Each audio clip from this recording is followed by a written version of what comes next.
எங்கள் வீட்டில் இறால் குழம்பு, வெங்காயம், தக்காளி, பூண்டு, கருவேப்பிலை எல்லாம் ரெடி பண்ணி வச்சுருக்கேன். பாருங்கள், இறாலை வந்து வேக வச்சேன். உப்பு போட்டு வேக வச்சுருக்கேன் இறாலை. இப்போ எப்படி சமைக்க போகிறேன்னு என்னோடய சைடில் எப்படி சமைக்கிறேன்னு பாருங்கள். எண்ணெய் சூடாகிடுச்சு. இப்போ கடுகு, வெந்தயம் கொஞ்சமாக போட்டுக்கலாம். கருவேப்பிலை,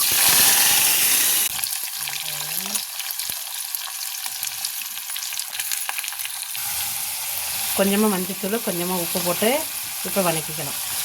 ஆஃபீஸ் ரூமில் இருக்கேன் அப்படின்னு சொல்லிட்டு உடையாந்துட்டேன். எப்படி இருக்கான்னு தெரியல. வந்து ஃபோன் வந்துச்சு, நல்லா எடுக்க முடியல. தக்காளி போட்டு நல்லா வதக்கி எடுத்துட்டேன். பாருங்கள், வெங்காயம் தக்காளிலாம் போட்டு நல்லா வதங்கினதுக்கப்புறம் வாழைப்பழம் நல்லா ரெடி ஆகிடுச்சு.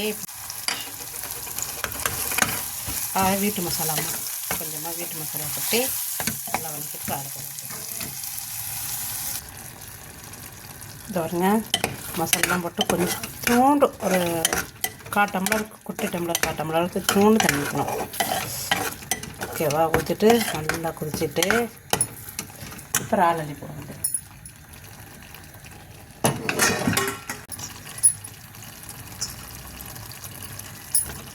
ஒரே ஒரு வரைக்கும் 2 பேர் அவ்வளோதான்.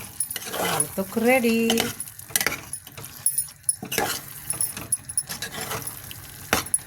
அவ்வளோதாம்மா.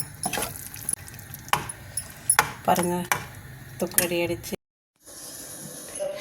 ஒயிட் ரைஸு, இறால் குழம்பு ரெடி ஆகிடுச்சு.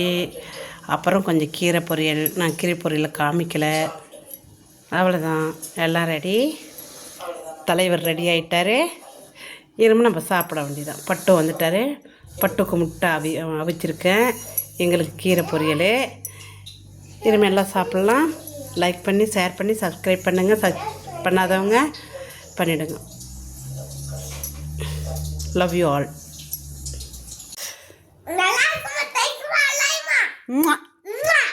தேங்க்யூ பட்டு. சூப்பராக இருக்கா சாப்பாடு எல்லாமே?